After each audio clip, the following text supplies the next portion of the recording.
जी मुबारक हो। जी धन्यवाद धन्यवाद जी धन्यवाद धन्यवाद जी धन्यवाद।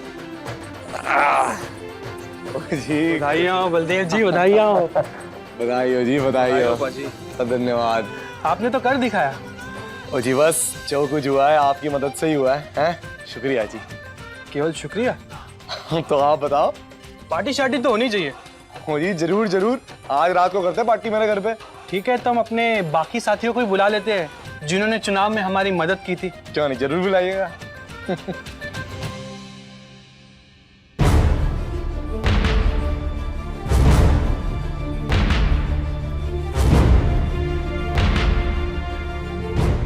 वीरा जी भी यहाँ आई हुई है, आप उनको क्यों नहीं बुला रहे? नहीं तमाशा खड़ा करेगी।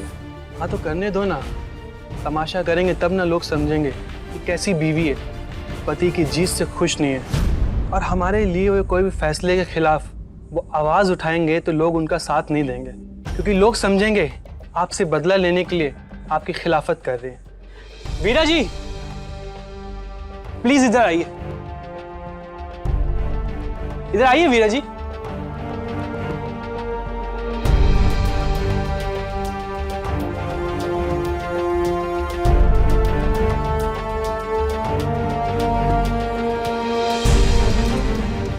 आपके पति की जीत की खुशी में क्या करें ये सोच रहे थे, आप बताइए क्या करना चाहिए? वीरा कोई तमाशा ना खड़ा कर दे, ये कोहली समझ नहीं रहा है, पिंड के लोग वीरा को बहुत चाहते हैं। जिस तरह आप एक दूसरे के खिलाफ चुनाव लड़े, एक दूसरे को चोट पहुंचाए बिना, एक दूसरे की भावनाओं का ख्याल रखते हुए अपने प्यार में जरा सी भी कमी ना लाके, सच में काबिले तारीफ है। एक कमाल की बात और है, हमारे बलदेव सिंह जी दुनिया के पहले ऐसे शोहर होंगे जिन्होंने अपनी पत्नी से किसी भी चीज में जीत हासिल की हो। हम जानते हैं चुनाव जीतने की खुशी के लिए मुबारकबाद देना चाहते हैं। आइए शर्माइए मत, वैसे भी एक पत्नी के लिए पति की जीत बहुत गर्व की बात होती है।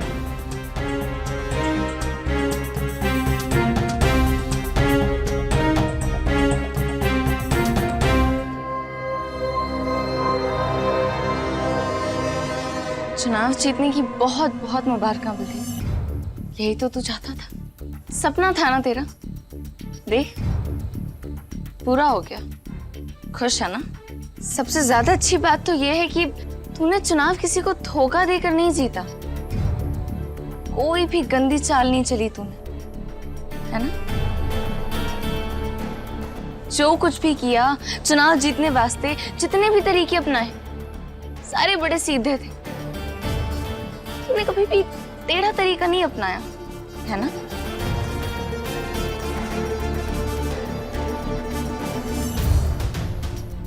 चाहती हूँ आखिरी बार चुनाव जीतने की बहुत बहुत मुबारक।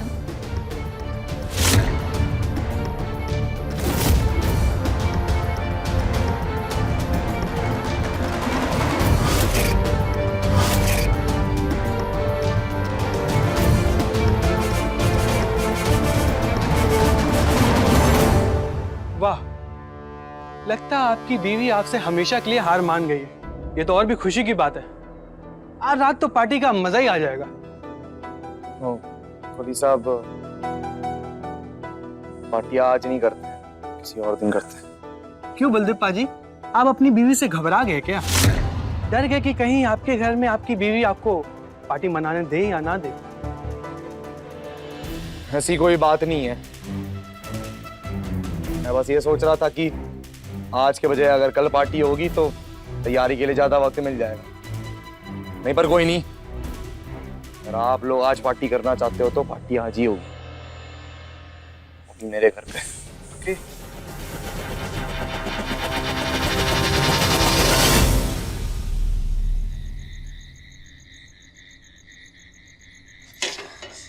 बड़ी मेहनतों के बाद वो इंस्पेक्टर साहब माना रणवी के वास्ते घर के खाने के लिए ये ले। रणवी किसी से बात नहीं कर रहा है ना बीची? तू बात करके देखना, तुझसे बात कर ले। रतन, चुनाव के नतीजे आ गए, बलदेव जीत गया, भारी मत से जीता है वो। चलो अच्छा हुआ, उसे जो चाहिए था मिल गया ना। जीतने के वास्ते ही तो ये सब कर रहा था वो। एक भी बार नहीं सोचा कि जो वो कर रहा है उसकी वजह से उसकी बीवी और उसकी बहन दोनों पर क्या असर होना है। मेरे को तो ये समझ में नहीं आ रहा कि छोटे चंद को ही क्यों जेल करवाई उसने। अगर वो जीतना चाहता था चुनाव में तो जीत गया ना, वीरा को हरा दिया ना उसने। पर फिर छोटे चंद के साथ क्यों दुश्मनी निकाल रहा है वो? ये तो सोचे कम से कम कि गुंजन उसकी बहन है। जी उसने क्या किया, क्यों किया, मैंने कुछ समझ में नहीं आ रहा और ना ही मैंने जानना है। मैं बस इतना चाहती हूँ चाची जी कि वो अपनी शिकायत वापस ले ले और मेरा रणवीर घर आ जाए। बस सब ठीक हो जाना है। पापा जी बात करेंगे ना वीर जी से। मैं रणवीर से मिलके आती हूँ। रणवीर के मैनेजर टिंगरा साहब का फोन है। हेलो। नमस्ते गुंजन जी। रणविजय सर कहीं बिजी है क्या? मेरा फोन नहीं उठा रहे, जरा बात कराइए ना। उनकी मीटिंग फिक्स करी है मैंने आज, उन्हें बता तो दूं। टिंगरा साहब, एक बात है, मैंने लगता है आपको पता होनी चाहिए।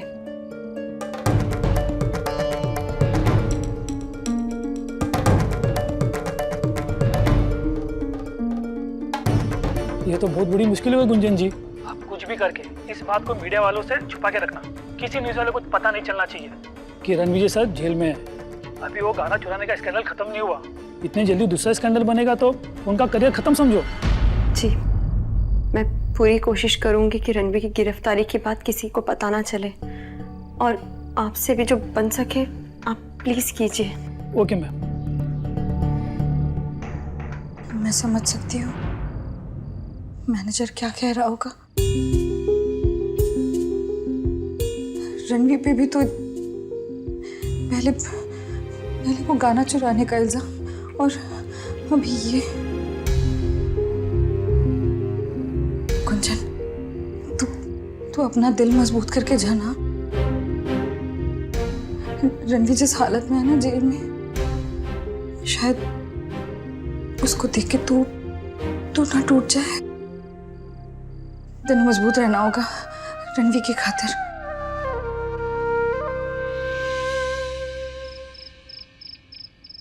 मैंने भूख नहीं है गुंजन, तो घर वापस चली जा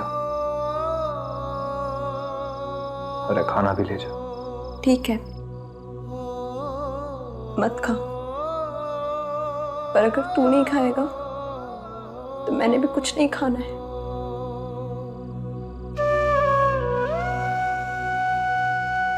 मैं समझती हूँ रणवीर, ये तुझ पे क्या बीत रही है।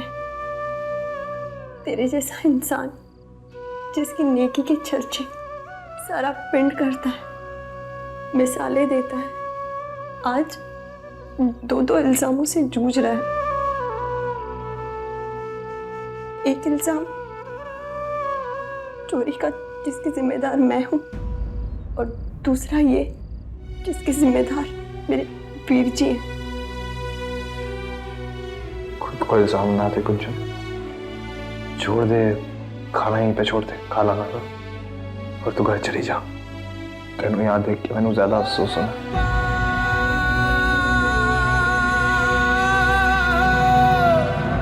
परजाई जी, आपने जो पनीर टिक्का सिखाया था ना वो बना लिया मैंने। वैसे गुस्सा ना करना इस गल का, पर आपसे भी ना ज्यादा अच्छा बना मेरे हाथों से। अब आप देखना, मैं अपने पुत्र के मेहमानों के लिए ना क्या क्या नहीं बनाती। और मेरा पुत्र सरपंच बन रहा है, सरपंच को छोटी मोटी गल थोड़ी ना है।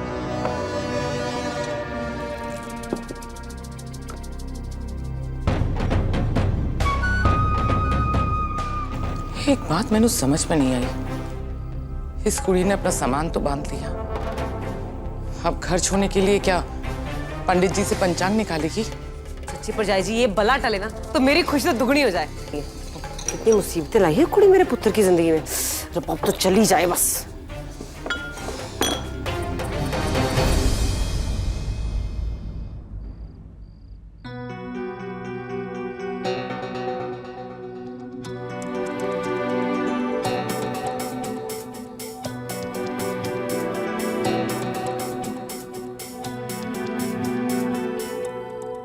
बस बस वीरा, दिखावा करने की कोई जरूरत नहीं। हम सबको अच्छी तरह से पता है कि तुम्हारे दिल में हम सबके वास्ते कितनी इज्जत है।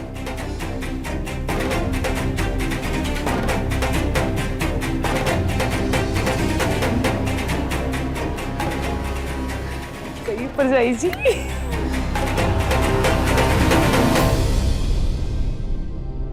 ज़ीरा, कितने जा रही पुत्र? ओ, ये सामान क्यों है तेरे हाथ में?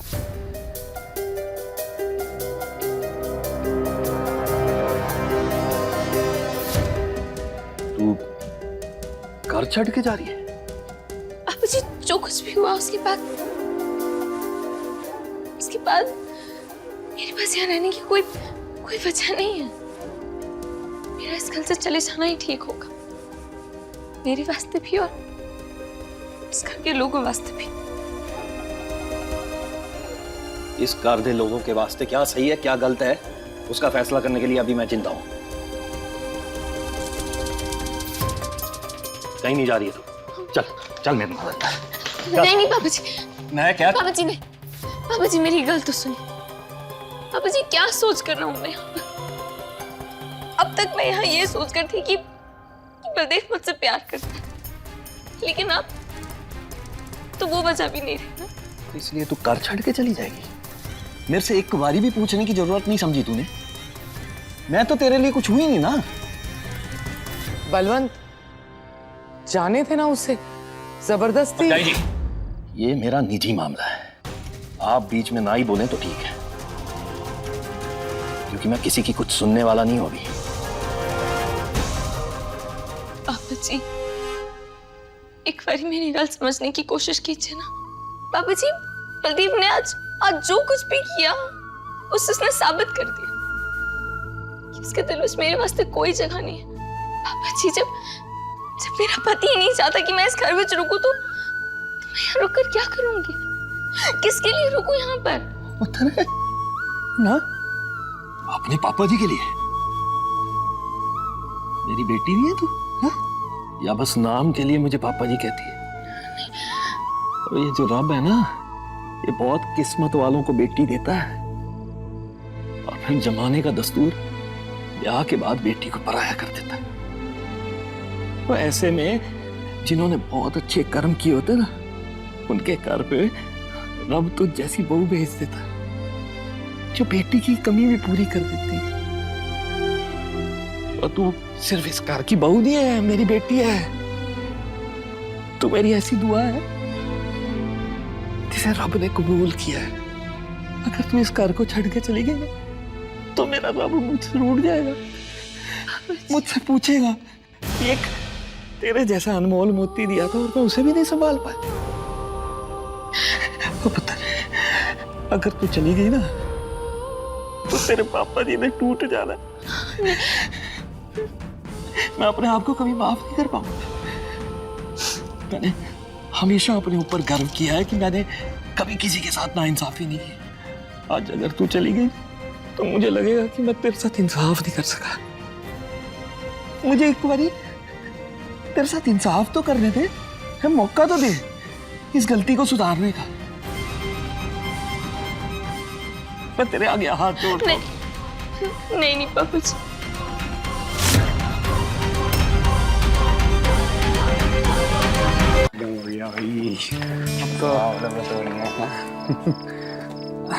ऐसे कहाँ पर?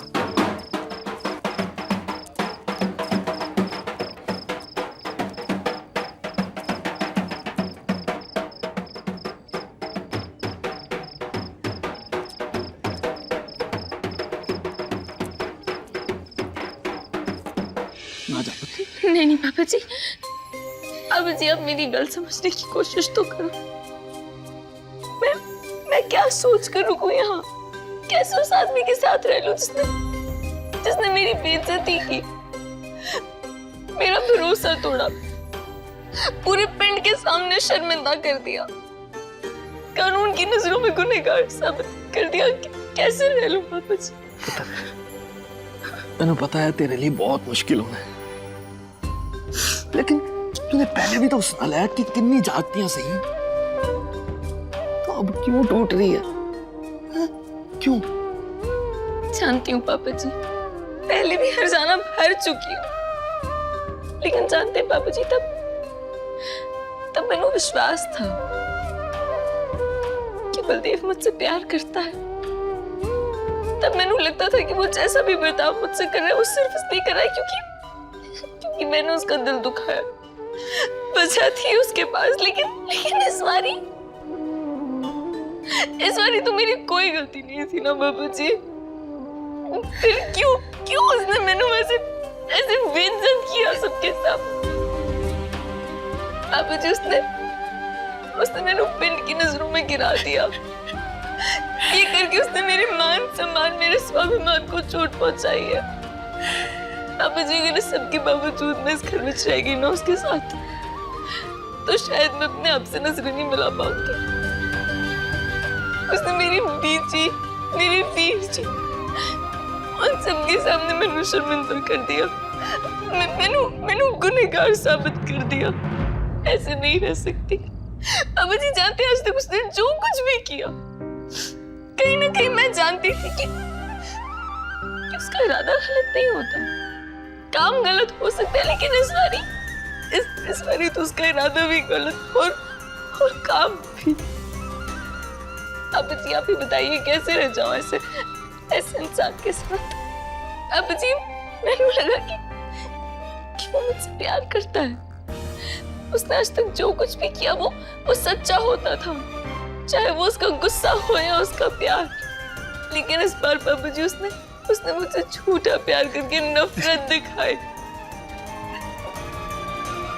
मैं उसका गुस्सा बर्दाश्त कर सकती हूँ बाबू जी हर बारी, लेकिन उसका धोखा बर्दाश्त नहीं कर पाऊंगी। इतनी हिम्मत नहीं है मुझ में। थोड़ी हिम्मत जुटा ले अपने पापा जी की खातिर, क्योंकि मैं जानता हूं अगर तू इस घर में रहेगी ना तो हमें चाहे दोनों आपस में कितना भी झगड़ा करो, लेकिन मेरा पुत्र सही राह पे रहेगा। ये तू चली गई ना तो उसे समझाने वाला कोई नहीं है, सही राह दिखाने वाला कोई नहीं होगा। मेरी बात है, पर मैं अपने पुत्र की गलतियों की तुझसे माफी मांगता हूँ। नहीं, तू इस घर की इज्जत है, घर छोड़ के ना मैं तेरे पैर। नहीं बाबू जी, नहीं ऐसा मत करो। आप नहीं चाहते ना कि मैं जाऊं तो मैं नहीं जाऊंगी, कहीं नहीं जाऊंगी। आप जैसा बोलेंगे वैसे ही करूंगी, लेकिन रब्बे वास्ते ऐसे माफी मत मांगना मुझसे फिर कभी भी प्लीज। नहीं चाहूंगी। आप मेरे पापा जी आपकी कोई बात थोड़ी ना टाली है मैंने आज तक।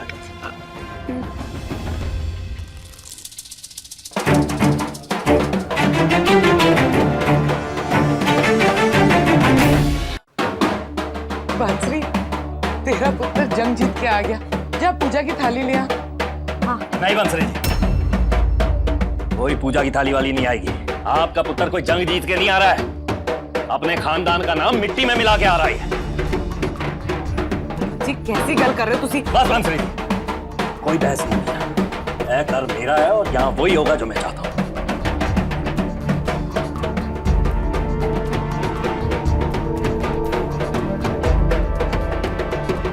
अब बंद करिए ढोल तमाशा।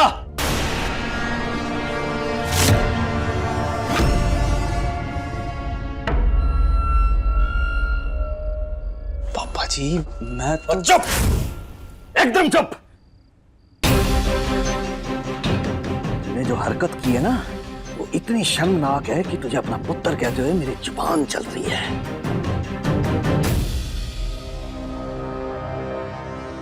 पापा जी आप बिना वजह मैनू मेरे लोगों के सामने शर्मिंदा कर रहे हो। शर्मिंदा? तेनू? ओए तेरे में तो शर्म है ही नहीं। शर्मिंदा तो तूने अपने बाप को किया है। अपने दम पर जीतने की काबिलियत नहीं थी तो कैसे तूने पहले वीरा का नाम निकलवाया और तो और रणवी को गिरफ्तार करवाया। इतनी नफरत रणवी के लिए अपने मन में क्यों हुए? सिर्फ इसलिए ना कि वो हर बात में तुझसे बेहतर है। बस करो पापा जी।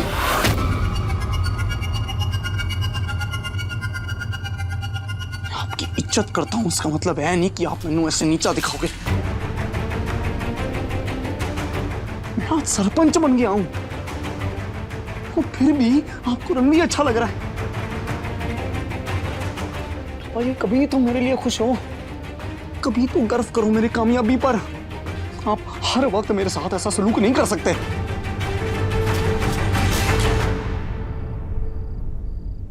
अरे पुत्रा, ऐ घर मेरा है और मैं जैसा चाहूंगा वैसा सलूक करूंगा तेरे साथ।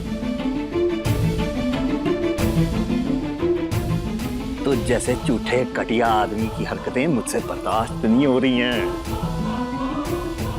अगर तुझे इस घर में रहना ना तो जा पहले रणवीर का नाम निकलवा, जो उसकी शिकायत करी है वो निकलवा, फिर आगे वीरा से माफी मांग।